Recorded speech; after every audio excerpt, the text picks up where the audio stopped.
నమస్తే G24 news కు స్వాగతం. నా పేరు తరంగిణి. ముందుగా బులెటిన్ లో హెడ్లైన్స్ చూద్దాం.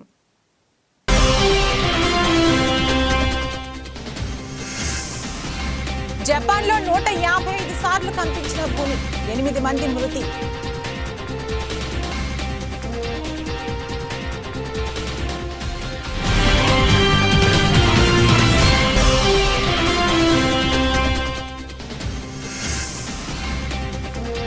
దేశంలో 4565కు పెరిగిన క్రియాశీల కేసులు.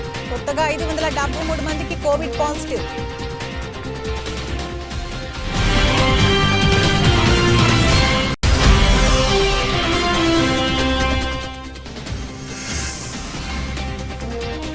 ఆధార్తోనే ఉపాధి హామీ వేతన చెల్లింపులు. కొత్త ఏడాది క్రూరమైన కానుకని విపక్షం మండిపాటు.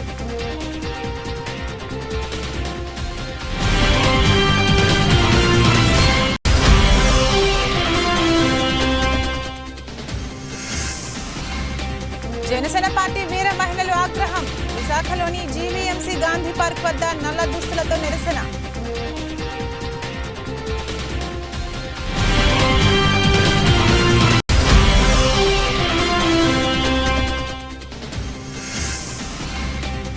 భారతదేశ ప్రధాన న్యాయమూర్తి చేసిన వ్యాఖ్యలను వ్యతిరేకిస్తున్న సిపిఐ జాతీయ కార్యదర్శి నారాయణ.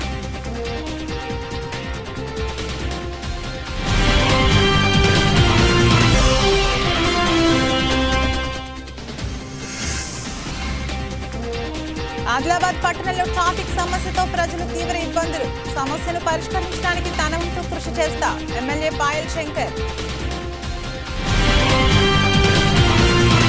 వరుస భూకంపాలతో జపాన్ వణికిపోతుంది. సోమవారం నుంచి ఇప్పటి వరకు 155 సార్లు భూమి కంపించిందని జపాన్ వాతావరణ శాఖ తెలిపింది. ఇందులో సోమవారం నాటి 7.6 తీవ్రతతో వచ్చిన భూకంపంతో పాటు 6 తీవ్రత నమోదైన భూకంపాలు కూడా ఉన్నాయని వెల్లడించింది. అయితే 3 అంతకంటే ఎక్కువ తీవ్రతతో నమోదైనవే అత్యధికంగా ఉన్నాయని చెప్పింది. మంగళవారం తెల్లవారుజామున కూడా 6 సార్లు శక్తివంతమైన ప్రకంపనలు వచ్చాయని పేర్కొంది. కాగా సెంట్రల్ జపాన్లో సోమవారం నాటి భారీ భూకంపం వల్ల 8 మంది మరణించారని అధికారులు తెలిపారు. సునామీ రావడంతో అలలు మీటర్ ఎత్తు వరకు ఎగిసిపడ్డాయని, దీంతో పలు ఇండ్లు ధ్వంసమయ్యాయని చెప్పారు. వాజిమా పట్టణంలో దాదాపు 30 భవనాలు కుప్పకూలాయి. విద్యుత్ సరఫరా నిలిచిపోవడంతో 32,700 మందికి పైగా నివాసితులు అంధకారంలోనే ఉండిపోయారని అధికారులు చెప్పారు. ఇషికావా తీరంలో అలలు విరుచుకుపడ్డాయి. భారత్లో కరోనా వైరస్ వ్యాప్తి కొనసాగుతోంది. తాజాగా 500కు పైనే కొత్త కేసులు నమోదయ్యాయి. కేంద్ర వైద్య ఆరోగ్య శాఖ వెల్లడించిన వివరాల ప్రకారం సోమవారం ఉదయం 8 గంటల నుంచి మంగళవారం ఉదయం 8 గంటల వరకు 24 గంటల వ్యవధిలో 573 కరోనా కేసులు బయటపడ్డాయి. తాజా కేసులతో కలిపి దేశంలో క్రియాశీల కేసుల సంఖ్య 4565కి పెరిగింది. ఇక నిన్న ఒక్కరోజే 2 మరణాలు నమోదయ్యాయి. హర్యానాలో 1, కర్ణాటకలో 1 ప్రాణాలు కోల్పోయారు. మహాత్మా గాంధీ జాతీయ గ్రామీణ ఉపాధి హామీ పథకం వేతన చెల్లింపులు ఈ ఏడాది జనవరి 1 నుంచి ఆధార్ ఆధారిత ABPS విధానంలో జరగనున్నాయి. గత ఏడాది జనవరి 30 నుంచే ఈ విధానాన్ని తప్పనిసరి చేసిన రాష్ట్ర ప్రభుత్వాలు తమ డేటాబేస్ ను బలోపేతం చేసుకునేందుకు 5 సార్లు పొడిగింపించారు. ఈ కొత్త విధానం ప్రకారం ఉపాధి హామీ పథకం కూలీల జాబ్ కార్డ్ బ్యాంకు ఖాతా ఆధార్తో అనుసంధానమై ఉండాలి. ఆధార్ సంఖ్యను వ్యక్తుల ఆర్థిక చిరునామాగా ఈ విధానం ఉపయోగిస్తుంది. దాంతోపాటు బ్యాంకు ఖాతా నేషనల్ పేమెంట్స్ కార్పొరేషన్ ఆఫ్ ఇండియాకు చెందిన మప్పర్తో అనుసంధానమై ఉండాలి. సంపూర్ణ మద్యపాన నిషేధం విధించిన తర్వాత ఎన్నికలకు వెళ్తా అన్న ముఖ్యమంత్రి జగన్మోహన్ రెడ్డి మాట తప్పారని జనసేన పార్టీ వీర మహిళలు ఆగ్రహం వ్యక్తం చేస్తున్నారు. ఈ సందర్భంగా విశాఖలోని జీవీఎంసీ గాంధీ పార్క్ వద్ద నల్ల దుస్తులతో నిరసన వ్యక్తం చేశారు. ఉత్తర నియోజకవర్గం సమన్వయకర్త ఉషారాణి మాట్లాడుతూ మద్యాన్ని ఆదాయ వనరుగా చూడనని చెప్పిన వ్యక్తి ఈ రోజు అదే ఆదాయంతో మరిన్ని అప్పులు తీసుకువచ్చి రాష్ట్రాన్ని మధ్య ఆంధ్రప్రదేశ్గా మారుస్తున్నారని మండిపడ్డారు. నవరత్నాలలో భాగంగా దశల వారీ మద్య నిషేధం అమలు చేసిన తర్వాతే ఎన్నికలకు వెళ్లాలని డిమాండ్ చేశారు. మరీ ముఖ్యంగా మహిళలు మీరు ఇచ్చినటువంటి ఏదైతే సంపూర్ణ మద్యపాన నిషేధాన్ని అమలు చేస్తాను, నేను సంపూర్ణ మద్యపాన నిషేధాన్ని అమలు చేయకపోతే మరలా 2024లో ఎలక్షన్కి రాను, మిమ్మల్ని ఓటు అడగను అని ఆ రోజు ఏదైతే ఆయన హామీ ఇచ్చి ఈరోజు ప్రజల్ని మభ్యపెట్టి మహిళల్ని ఓల్డ్ దండుకొని మద్యాన్ని ఆదాయ వనరుగా చేసుకొని ఈ రాష్ట్రాన్ని మధ్యాంధ్రప్రదేశ్గా చేసినటువంటి ఘనత ఏదైనా ఉంది అంటే అది ఒక జగన్మోహన్ రెడ్డి గారికి మాత్రమే దక్కుతుంది. మరి ఏదైతే ఇంకొక అడుగు ముందుకేసి మద్యాన్ని ఆదాయ వనరుగా చూడనని చెప్పినటువంటి వ్యక్తి మద్యాన్ని ఆదాయ వనరుగా చూసి మద్యం మీద వస్తున్నటువంటి ఆదాయం మీద మరలా ఇంకా అప్పులు తీసుకొస్తున్నారంటే ఈయన మద్యాన్ని ఏరులై పారిస్తున్నటువంటి వైన్ ఒకసారి అర్థం చేసుకోవాల్సినటువంటి పరిస్థితి. మరి వైన్ షాపుల దగ్గర టీచర్స్ ని, గవర్నమెంట్ స్కూల్ టీచర్స్, ఉపాధ్యాయులు, వాళ్ళ పిల్లల భవిత తీర్చిదిద్దే ఉపాధ్యాయుల్ని తీసుకెళ్లి వైన్ షాపుల దగ్గర నుంచే పెట్టాడు అంటే ఈయన మద్యాన్ని ఏ రకంగా మరి ప్రోత్సహిస్తున్నారన్న విషయాన్ని ఆలోచించుకోవాల్సినటువంటి పరిస్థితి. రాష్ట్రంలో మరి వీళ్ళని నమ్మి అధికారంలోకి తీసుకొస్తే రాష్ట్రాన్ని నట్టేటి ముంచుతున్నటువంటి జగన్మోహన్ రెడ్డిని జనసేన పార్టీ వీర మహిళా విభాగం నుంచి ఒకటే అడుగుతున్నాం. మీరు ఏదైతే హామీ ఇచ్చారో, మీరు ఏదైతే సంపూర్ణ మద్యపాన నిషేధాన్ని అమలు చేయకుండా ఎలక్షన్కి వెళ్ళనన్నారో, మీకెవ్వరికి కూడా ఓటు అడిగే అవకాశం లేదు. ఎట్టి పరిస్థితుల్లో మీరు ఇచ్చినటువంటి నవరత్నాల్లో హామీ అయినటువంటి సంపూర్ణ మద్యపాన నిషేధాన్ని అమలు చేసి తీరాల్సిందే. 138 మంది కల్తీ సారా తాగి ఈరోజు చనిపోతే దానికి బాధ్యులు ఎవరు?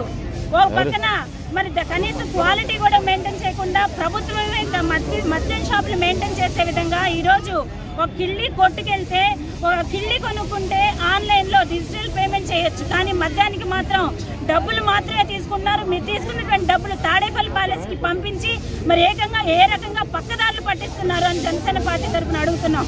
ఖచ్చితంగా మీ ఇచ్చినటువంటి నవరత్నాల హామీ ఏవైతే ఉందో, మీ నవ మోసాలు ఏవైతే ఉన్నాయో ప్రజలందరూ కూడా గమనిస్తున్నారు.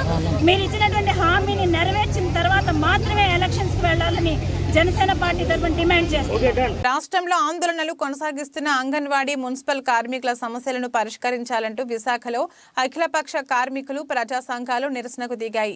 ప్రభుత్వం తక్షణమే వారి సమస్యలపై స్పందించాలని కోరుతూ భారీ ర్యాలీ చేపట్టాయి. అనంతరం జీవీఎంసీ గాంధీ విగ్రహం వద్ద ధర్నా చేపట్టి ప్రభుత్వ తీరును ఎండగట్టారు.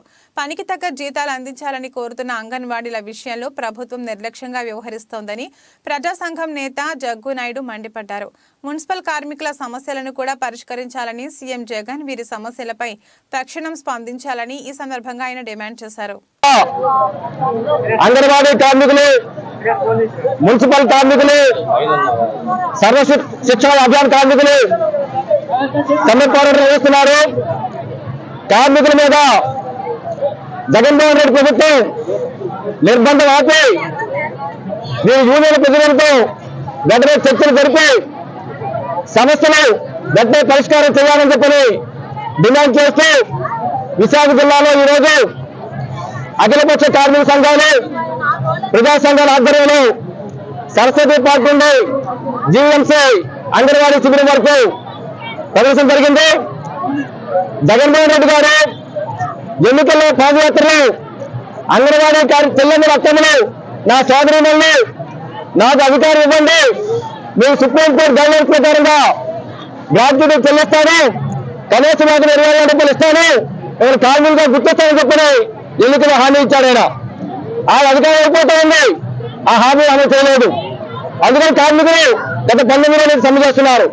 సమ్మె చేస్తే బాధ్యతగా ముఖ్యమంత్రి అయితే యూనియన్ ప్రభుత్వం చర్చలు జరిపి సమస్యలు పరిష్కారం చేయాలి. అలా కాకుండా అంగన్వాడీ తాళాలు పగలగొట్టి సచివాలయ సిబ్బందితో ఈరోజు కార్యక్రమాలు నిర్వహిస్తూ ఉన్నారు. ఇది దుర్మార్గం విషయం. మేము తీవ్రంగా ఖండిస్తూ ఉన్నాం. మున్సిపల్ కార్మికులకు హామీ ఇచ్చాము, నేను కాంట్రాక్ట్ హౌస్ సిస్టాన్ని రద్దు చేస్తాం, సమావేశం చెల్లిస్తానని చెప్పి పర్మిట్ చేస్తానని హామీ ఇచ్చాం. మాట తప్పని మనం తప్ప ఉన్నాం. మాట తప్పి మనం తప్పి రోజు మున్సిపల్ కార్మికుల సమస్యలు పరిష్కారం చేయట్లేదు. కార్మికులు ఆందోళన చేస్తుంటే పోటీ కార్మికులు తీసుకొచ్చి ఆ కార్యక్రమం చేస్తావా? నాయకుల్ని దుర్నిర్దేశం చేస్తావా? కార్మికుల్ని అరెస్టు చేసి పోలీసులు నిర్బంధిస్తావా? జగన్మోహన్ రెడ్డి గారు ఒక విషయం తలపెట్టుకున్నాం. ఏ ప్రభుత్వమైనా, ఏ పాలకులైనా కార్మికుల మీద, ప్రజల మీద నిర్బంధం ప్రయోగించి బతకట్లేదు, అధికారం నిలిపోలేదు. కాబట్టి ఈ నిర్బంధించడం మీరు ఆగిపోయి కార్మిక సమస్యలు పరిష్కారం చేయకపోతే ఖచ్చితంగా మీరు ప్రతిపక్షంలో కూర్చోవలసిన పరిస్థితి వస్తుందని చెప్పి మేము హెచ్చరించుకున్నాం. ఇప్పటివరకు మీరు వెంటనే స్పందించి ఈ కార్మిక సమస్యలను పరిష్కారం చేయాలి. ఈ కార్మికులు ఉన్నాయి, అంగన్వాడీ కార్మికులు, మున్సిపల్ కార్మికులు, సరస్వతి కార్మికులు విడివిడిగా లేరు. జిల్లాలో అన్ని కార్మిక సంఘాలు, ప్రజా సంఘాలు మీరు వెంటనే ఉన్నాయని చెప్పి తెలియడం కోసం సంఘీభావ కార్యక్రమాన్ని నిర్వహిస్తున్నాం. మీరు వెంటనే సమస్య పరిష్కారం చేయాలని చెప్పి మీరు డిమాండ్ చేస్తా ఉన్నాం. నూతన సంవత్సరం వేళ ఆలయాలు భక్తులతో కిటకిటలాడాయి. విశాఖలోని ఆశీల్ మెట్ట, సంపత్ వినాయగర్ ఆలయంలో తెల్లవారుజాము నుంచే భక్తులు పెద్ద సంఖ్యలో చేరుకుని ప్రత్యేక పూజలు నిర్వహించారు. ఈ నూతన సంవత్సరంలో కుటుంబ సభ్యులతో సుఖ సంతోషాలతో ఉండాలని దేవుడికి ప్రార్థించారు. ఈ సందర్భంగా నూతనంగా వాహనాలు కొనుగోలు చేసిన వారి వాహనాలతో ఆ ప్రాంతం రద్దీగా మారింది. భక్తులు అధిక సంఖ్యలో రావడంతో దేవాదాయ శాఖ అధికారులు అందుకు తగ్గ ఏర్పాట్లు అన్నీ చేసి దర్శనానంతరం భక్తులకు ఉచితంగా ప్రసాదాలను పంపిణీ చేశారు.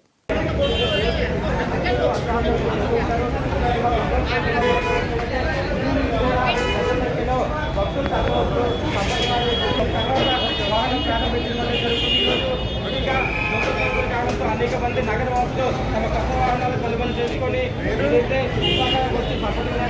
దేవాలయం నగరంలోని అనేక దేవాలయాలన్నీ కూడా ఇప్పటికే నగర వాసులతో ప్రత్యేక పూజలు చేస్తున్నారు. ముఖ్యంగా విశాఖ వ్యాప్తంగా నూతన సంవత్సర వేడుకలు అనేవి పెద్ద ఎత్తున విశాఖలోని సంపతి వినాయక టెంపుల్తో పాటు ముఖ్యమైన దేవాలయాలైన సింహాచలం శ్రీ వరలక్ష్మీ నరసింహ దేవాలయంలో ప్రత్యేక పూజలు చేయడం జరుగుతుంది. ఇది ప్రస్తుతం విశాఖలోని పరిస్థితి.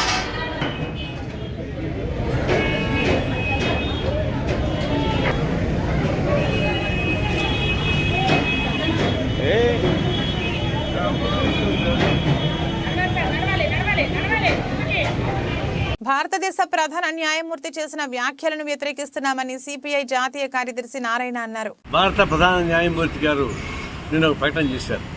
దాన్ని మేము విభేదిస్తూ ఉన్నాం. ఒకవైపున ఈ బాబ్రీ మసీద్ కూలగొట్టింది ఎవరో అందరికీ తెలుసు. ప్రపంచం దేశం మొత్తం సినిమాలాగా చూశారు. అట్లాంటి బాబ్రీ మసీద్ కేసు 5 మంది జడ్జి కేసు తీర్పిచ్చారు. న్యాయమైన తీర్పడతారు. ఎట్లా న్యాయమైన తీర్పది? ప్రపంచం మొత్తం తెలుసు కదా. ఎల్కే అద్వాని అక్కడే ఉన్నారు, మురళీమోహన్ జోషి అక్కడే ఉన్నారు, ఉమాభారతి అక్కడే ఉంది. అంతా కలిసి కూలగొట్టి డ్యాన్స్ చేసుకున్నారు. ప్రపంచం తెలుసు. తెలిసినా కూడా కొన్ని దోషులను గుర్తించడంలో నిరాకరించి దాన్ని తీర్పిచ్చారు. ఆ తీర్పు అని చెప్తారు. ఆ తీర్పు సార్ ఎక్కడున్నారు? తీర్పిచ్చిన ఒక ఆయనేమో రాజ్యసభలో ఉన్నాడు, ఇంకొక ఆయనేమో ఆంధ్రప్రదేశ్ గవర్నర్ ఉన్నాడు. ఇది కిట్టుపై కింద లెక్క. అది న్యాయమని చెప్పినట్టు చెప్తారు మీరు. లేదా మసీదు కూలగొట్టే రామాలయం కట్టారు. రామాలయం కడితే ఎల్కే అద్వాని రావద్దని చెప్పారు. ఎందుకంటే ఆయన కూల్చింది ఆయన కాబట్టి గిల్టీ ఉంటుందని చెప్పేసి బీజేపీ ఆదేశం వాళ్ళు లోపల గిల్టీకి ఫీల్ అవుతున్నారు. ఆయన వాళ్ళు కూల్చారు కాబట్టి ఆయనకు వస్తే బాగుండేవాడి. ఆయనకి అట్టహాసంగా ప్రారంభోత్సవం చేసినటువంటి రామాలయానికి మీరు రావద్దని చెప్పేసి అయోధ్యకు రావద్దని చెప్పేశారు. దీన్ని బట్టి అర్థమవుతుంది కదా ఎవరు కూల్చారు. కాబట్టి న్యాయ వ్యవస్థ లేకుండా పోవడం విచారకరంగా ఉంది. ఉన్నది చెప్పాలి. తర్వాత మనం చదువుకోవద్దాం, మనం చూసుకోవచ్చు.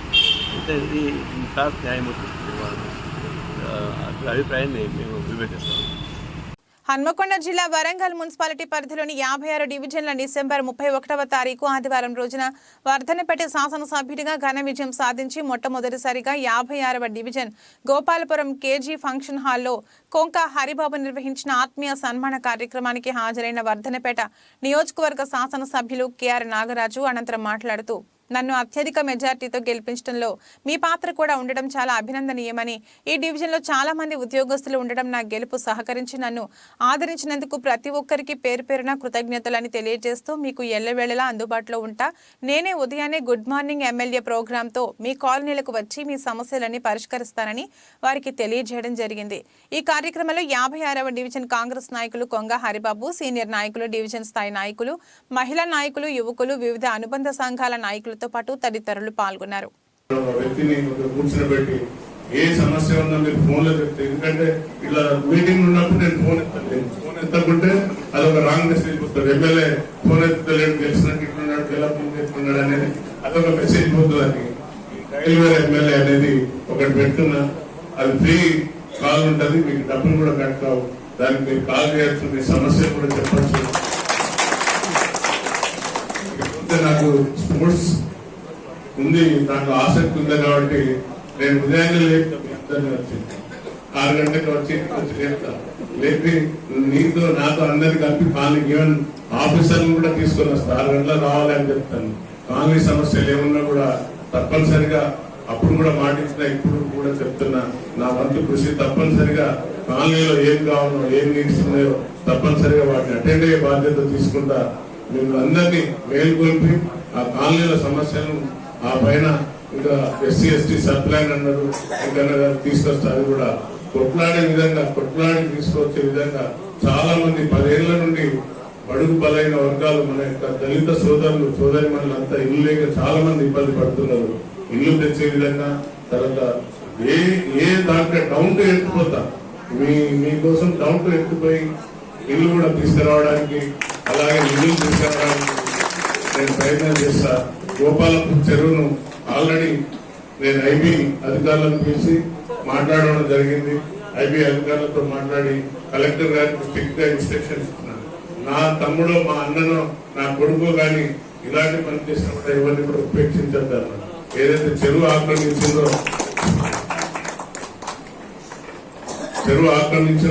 దానిపైన తప్పనిసరిగా చట్టపరమైన చర్యలు, కక్ష సాధింపు చర్యలు కాదు, చట్టపరమైన చర్యలు తీసుకోవాలని కలెక్టర్ గారు చెప్తే అది వర్క్ నడుస్తుంది. అతి త్వరలో దానికి ఏదైతే క్యాచ్మెంట్ ఏరియా కాకుండా ఇప్పుడు ఉన్న ఏరియానే మనం కాపాడే విధంగా ఫెన్సింగ్ చేసే విధంగా చెప్పినాను. అది బహుశా ఈ మన గ్రామ పాలన ఈ ప్రజాపాలన వచ్చింది కాబట్టి కొంచెం పోస్ట్పోన్ అయింది. అది తప్పనిసరిగా ఆ చెరువు తర్వాత చాలా మంది పాపం ఒక ఉద్యోగి కష్టపడి ఒక 250 గజాలుగా భూములు ఆక్రమించి ఎవరైనా ఇబ్బంది పెడితే నేను మాత్రం టాలరేట్ చేయను. కఠినంగా ఏదైతే మనం చట్ట ప్రకారమే చేస్తాం తప్ప ఇల్లీగల్ చేయనని కూడా మీకు మాటిస్తున్నా. అలాగే మీరు చూసింది ఇంకా చట్టసభల్లో వాళ్ళు మేము ఓడిపోలేదు మీకు తెలిసినట్టే భావిస్తున్నారు. రేవంత్ అని ఒక్కటే చెప్పిన ముఖ్యమంత్రి, మిమ్మల్ని అరెస్ట్ చేయం, మార్షల్తో ఎత్తుకపోయి బయటపడేయం, మీరు వినాలే, ప్రజలకు సమాధానం చెప్పాలి, మీరు ఇక్కడనే కూర్చోవచ్చు. లేక ధర్నా చౌక్ కూడా ఓపెన్ చేయించండు. ధర్నా చౌక్ దగ్గర మీరు ధర్నా చేయాలి, ప్రజల కోసం మీరు ఏం చెప్తారో చెప్పాలి అని ఆయన స్పష్టంగా చేసిండు. ఇలా చూస్తే మీ అందరికీ తెలుసు మనం తెలంగాణ సాధించింది దేనికోసం, నీళ్లు నిధులు నియామకాలనేటువంటి మనం తెచ్చుకున్నాం. కానీ దురదృష్టకరం ఆంధ్ర పాలన దోసుకపోయిందో లేదో కానీ ఇప్పుడు జరిగిన ధ్వంసం అయితే చాలా భారీగా ఉంది సార్. మీ అందరికీ ప్రొఫెసర్లకు తర్వాత చాలా మంది చదివిన వాళ్ళందరికీ తెలుసు చాలా ధ్వంసమైంది. అసలు ఏ కారణాలు కూడా ఒక పైసా లేకుండా చేసింది. అప్పు చెప్పు మళ్ళీ అప్పు చేసింది. ఇప్పుడు మనం మన స్థితిగతులను చూసుకొని మనం అప్పు చేస్తాం. ఆ అప్పును ఎట్లా కట్టాలని ఆలోచిస్తాం. ఆ అప్పును కూడా తీర్చడానికి మళ్ళీ అప్పు తీసుకొచ్చినట్టు మీరు ఆలోచించారు. సరే అప్పులు చేసి ఏమైనా చేసిందా, ఎవరికైనా ఇందిరమ్మ ఇల్లు ఇచ్చిందా, సరే డబుల్ బెడ్రూమ్ ఇచ్చిందా, లేకుంటే ఎవరికైనా ఉద్యోగాలు ఇచ్చిందా? చివరికి మా ఉద్యోగస్తులకు కూడా 15వ తారీఖు వరకు కూడా జీతాలు వస్తున్నాయి. వాళ్ళకి డిఏ లేదు, హెచ్ఆర్ఏ లేదు, సరిగ్గా వాళ్ళ ఇంక్రిమెంట్ రాలేదు, పిఆర్సీ లేదు, డిఎస్సీ పడలేదు. చాలా మంది టీచర్ల కోసం ఉద్యోగాల కోసం, చాలా మంది గ్రూప్ 1 ఉద్యోగాల కోసం హెల్త్ కార్డు కూడా లేదు. సో ఇన్ని సమస్యలు మరి డబ్బులు తెచ్చి అప్పు తెచ్చి చాలా బాగా చేసినాం మేము. తప్పనిసరిగా వారిని కూడా ఆదుకునే హక్కు మనకు ఉంది అన్న మద్దతు వేసుకోమని వచ్చిందా?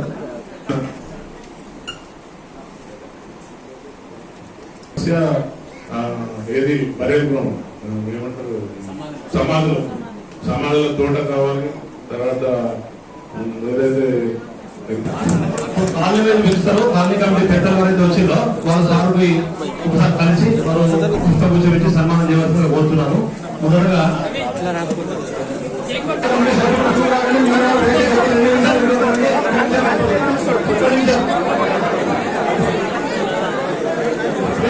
కుటుంబ సమేతంగా సోమవారం ఆంగ్ల నూతన సంవత్సర సందర్భంగా యాదాద్రి శ్రీ లక్ష్మీ నరసింహస్వామి వారిని దర్శించుకుని ప్రత్యేక పూజల్లో పాల్గొన్నారు. భువనగిరి ఎమ్మెల్యే కుంభం అనిల్ కుమార్ రెడ్డి ఆయనకు మొదటిగా ఆలయ సాంప్రదాయ ప్రకారం స్వాగతం పలికి ప్రధానాలయంలోని స్వయంభూ మూర్తుల దర్శనం అనంతరం ప్రత్యేక ఆశీర్వచనములు చేసిన ఆలయ అర్చకులు, ఆలయ అధికారులు స్వామివారి లడ్డూ ప్రసాదం అందజేశారు.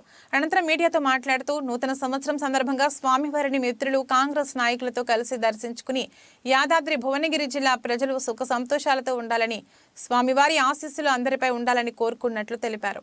సంక్షేమం, అభివృద్ధి సమపాళలో ఉండాలని, కాంగ్రెస్ ఈ నూతన ప్రభుత్వం ముఖ్యమంత్రి రేవంత్ రెడ్డి నాయకత్వంలో సంక్షేమ ఫలాలు అందరికీ అందాలని స్వామివారిని కోరుకున్నట్లు తెలిపారు. నమస్కారం. ఈరోజు ఇక్కడ యాదాద్రి శ్రీ లక్ష్మీ నరసింహస్వామి దర్శనం కుటుంబ సమేతంగా మా మిత్రులు, సహచరులు, కాంగ్రెస్ నాయకులం అందరం కూడా ఇక్కడ దర్శనం చేసుకున్నాం. ఆ స్వామివారి ఆశీస్సులు తీసుకున్నాం.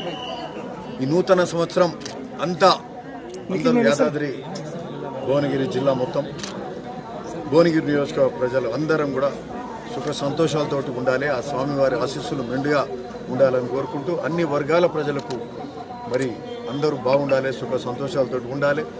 సంక్షేమం, అభివృద్ధి సమపాలలో ఈ కొత్త ప్రభుత్వం, కాంగ్రెస్ ప్రభుత్వం, ముఖ్యమంత్రి రేవంత్ రెడ్డి గారి నాయకత్వంలో మరి ఈ రాష్ట్రం మొత్తం కూడా మన జిల్లా అంతా కూడా అందరికీ అన్ని సంక్షేమం, అభివృద్ధి ఫలాలన్నీ కూడా అందరికీ అందాలని అందరికీ మరొకసారి నూతన సంవత్సర శుభాకాంక్షలు తెలుపుతాము. నమస్కారం. గ్రేడ్ 1 మున్సిపాలిటీ అయిన ఆదిలాబాద్ పట్టణంలో ట్రాఫిక్ సమస్యతో ప్రజలు తీవ్ర ఇబ్బందులు ఎదుర్కొంటున్నారని, ఆ సమస్యను పరిష్కరించడానికి తన వంతు కృషి చేస్తానని ఎమ్మెల్యే పాయల్ శంకర్ అన్నారు. మంగళవారం మధ్యాహ్నం 12 గంటలకు పట్టణంలోని ప్రధాన వీధుల గుండా మున్సిపల్ పోలీస్ సిబ్బందితో కలిసి ఆయన పాదయాత్ర చేపట్టారు. వీధి వ్యాపారులకు ప్రత్యామ్నాయ స్థలంతో పాటు పార్కింగ్ స్థలాన్ని పరిశీలించి ట్రాఫిక్ సమస్యను పరిష్కరిస్తామన్నారు. ఈ కార్యక్రమంలో municipal commissioner Shailaja, traffic CI Pranay Kumar, 1వ పట్టణ సిఐ సత్యనారాయణ, మున్సిపల్ అధికారులు, బీజేపీ నాయకులు తదితరులు పాల్గొన్నారు. మున్సిపాలిటీగా ఉన్నటువంటి ఆదిలాబాద్ అన్ని రకాలుగా బాగుండాలని, ఆదిలాబాద్ మున్సిపాలిటీలో ఉన్నటువంటి సమస్యలన్నీ కూడా పరిష్కారం చేయాలన్నటువంటి ఆలోచనతో ఇటు ట్రాఫిక్ పోలీస్ అధికారులతో, అదేవిధంగా మున్సిపల్ అధికారులతో, మున్సిపల్ ఇంజనీర్లతో, మిగతా రెవెన్యూ సిబ్బందితో ఆదిలాబాద్ పట్టణంలో ఉన్నటువంటి ట్రాఫిక్ సమస్యలు ఉన్నటువంటి కూడలన్నీ కూడా ఈరోజు పాదయాత్ర ద్వారా నడుచుకుంటూ ఆ యొక్క ప్రాంతాలన్నింటినీ కూడా పరిశీలించడం జరిగింది. ప్రధానంగా ఆదిలాబాద్లో ఉన్నటువంటి మున్సిపాలిటీలో ఉన్నటువంటి ట్రాఫిక్ సమస్య పరిష్కారం చేయాలా. ఈ ట్రాఫిక్ సమస్య అనేది అందరికీ ఉన్నటువంటి సమస్య, ఏ ఒక్కరి సమస్య కాదు. ఏదైనా ఎమర్జెన్సీ ఉన్నప్పుడు, రేపు గుండెనొప్పి, ఇంకేదో విషయం మీద ఆసుపత్రి వెళ్ళాలన్నా కూడా ట్రాఫిక్ సమస్య మధ్యన ఉంటే, ట్రాఫిక్ అడ్డం ఉండి పోలేనటువంటి పరిస్థితి అంబులెన్స్లకు ఉంటే ప్రాణాలు పోయినటువంటి సందర్భాలు కూడా అనేక మనం చూసాం.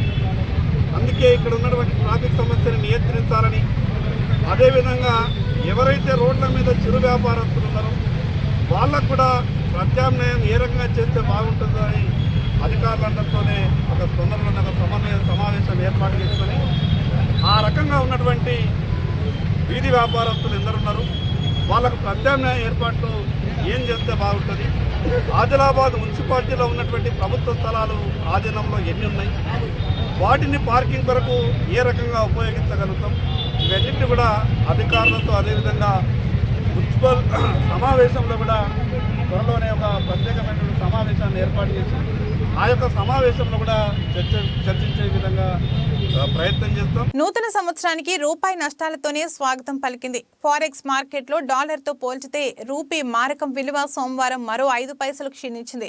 ఉదయం ట్రేడింగ్ ఆరంభం నుంచే నేల చూపుల్ని చూసిన రూపాయి చివరిదాకా అదే తీరును కనబరిచింది. ఈ క్రమంలోనే 83.21 వద్ద ముగిసింది. దేశీయ స్టాక్ మార్కెట్లు స్వల్ప లాభాలతోనే సరిపెట్టడం, దిగుమతిదారుల నుంచి డాలర్లకు డిమాండ్ పెరగడం రూపీ వాల్యూని దిగజార్చిందంటూ ట్రేడింగ్ సరళిని ఫారెక్స్ ట్రేడర్లు విశ్లేషిస్తున్నారు. గత ఏడాదికి ట్రేడింగ్ చివరి రోజైన శుక్రవారం రూపాయి మారకం విలువ 4 పైసలు కోలుకుని 83.16 వద్ద స్థిరపడిన విషయం తెలిసిందే. అయితే సోమవారం ఆ లాభాలు కాస్త ఆవిరైపోయాయి. భారతీయ క్యాపిటల్ మార్కెట్ల నుంచి విదేశీ సంస్థాగత మదుపరులు FII సోమవారం 855.80 కోట్ల విలువైన షేర్లను అమ్మేసుకున్నారు. ఇది కూడా రూపీని ప్రభావితం చేస్తుందన్న అభిప్రాయాలు గట్టిగా వినిపిస్తున్నాయి. స్వదేశంలో ఆస్ట్రేలియాతో జరుగుతున్న వన్డే సిరీస్ ను ఇప్పటికే కోల్పోయిన భారత మహిళల జట్టు ఇక చివరి మ్యాచ్లోనైనా నెగ్గి పోరాట పటిమ కనబర్చాలని చూస్తుంది. తొలి మ్యాచ్లో కంగారులకు పోటీనివ్వలేకపోయిన హర్మన్ ప్రీత్ బృందం రెండో వన్డేలో విజయానికి చేరువగా వచ్చి విఫలమైంది. రిచా ఘోష్, జెమిమా రోడ్రిగ్స్ రాణించిన కీలక సమయంలో కెప్టెన్ హర్మన్ ప్రీత్ కౌర్ స్థాయికి తగ్గ ప్రదర్శన చేయలేకపోవడంతో టీమిండియాకు పరాజయం తప్పలేదు. ఇప్పుడు ఆ లోపాలను సరిదిద్దుకుని సమిష్టిగా సత్తా చాటాలని మేనేజ్మెంట్ కోరుకుంటుంది. మరోవైపు 3 మ్యాచ్ల సిరీస్ ను ఇప్పటికే 2-0తో కైవసం చేసుకున్న ఆస్ట్రేలియా క్లీన్ స్వీప్ పై కన్నేసింది. స్టార్ ప్లేయర్లతో నిండి ఉన్న కంగారులను అడ్డుకోవాలంటే మన అమ్మాయిలు శక్తికి మించి పోరాడాల్సిందే. స్టార్ ఓపెనర్ స్మృతి మంధన, యస్తికా భాటియా, జెమిమా, రిచా, హర్మన్, దీప్తి శర్మ, పూజా వసర్తార్కర్ సమిష్టిగా సత్తా చాటాల్సిన అవసరం ఉంది. ఇక టెస్ట్ ఫార్మాట్ లో ఇంగ్లాండ్, ఆస్ట్రేలియాను వణికించిన మన బౌలర్లు పరిమిత ఓవర్ల క్రికెట్ లో ఆ స్థాయి ప్రభావం చూపలేకపోతున్నారు. ఫీల్డింగ్ కూడా మెరుగుపడాల్సి ఉంది. మహేష్ బాబు తాజా చిత్రం గుంటూరు కారం సంక్రాంతి కానుకగా ఈ నెల 12న ప్రేక్షకుల ముందుకు రాబోతుంది. ఈ సినిమా తర్వాత ఆయన రాజమౌళి దర్శకత్వంలో నటించబోతున్న విషయం తెలిసిందే. ఆఫ్రికా అడవుల నేపథ్యంలో యూనివర్సల్ అడ్వెంచర్ కథాంశంతో దర్శకుడు రాజమౌళి ఈ సినిమాకు సన్నాహాలు చేస్తున్నారు. పాన్ వరల్డ్ సినిమాగా హాలీవుడ్ సాంకేతిక నిపుణులను భాగస్వామ్యం చేస్తూ ఈ చిత్రాన్ని తెరకెక్కించబోతున్నారు. రాజమౌళి తండ్రి రచయిత విజేంద్ర ప్రసాద్ కథనందిస్తున్నారు. ప్రస్తుతం పూర్వ నిర్మాణ కార్యక్రమాలు జరుగుతున్నాయి. ఈ సినిమా ఎప్పుడు సెట్స్ మీదకు వెళ్తుందోనని అభిమానులు ఆసక్తిగా ఎదురుచూస్తున్నారు. తాజా సమాచారం ప్రకారం మార్చిలో పూజా కార్యక్రమాలతో ఈ సినిమాలు లాంఛనంగా ప్రారంభించబోతున్నారని తెలిసింది. బులెటిన్ ముగించే ముందు హెడ్లైన్స్ మరొకసారి.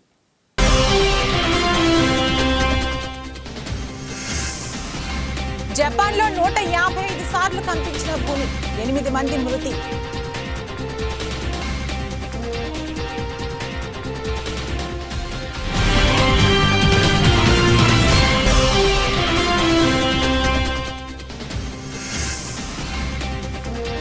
దేశంలో 4,565కు పెరిగిన క్రియాశీల కేసులు. కొత్తగా 573 మందికి కోవిడ్ పాజిటివ్.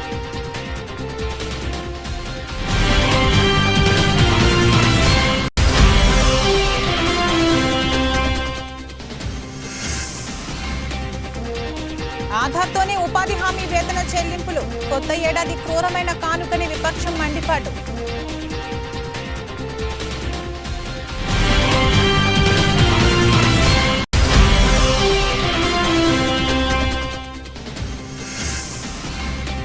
జనసేన పార్టీ వీర మహిళలు ఆగ్రహం.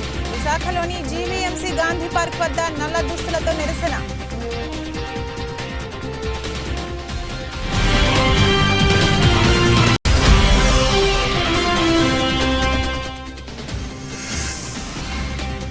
భారతదేశ ప్రధాన న్యాయమూర్తి చేసిన వ్యాఖ్యలను వ్యతిరేకిస్తున్నాం. సిపిఐ జాతీయ కార్యదర్శి నారాయణ.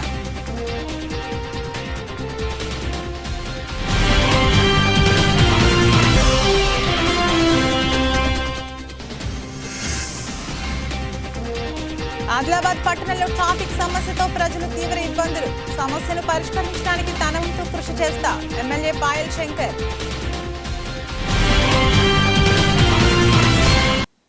ఇదే రోజు బులెటిన్. మరో బులెటిన్లో మళ్ళీ కలుద్దాం. అంతవరకు సెలవు. నమస్కారం.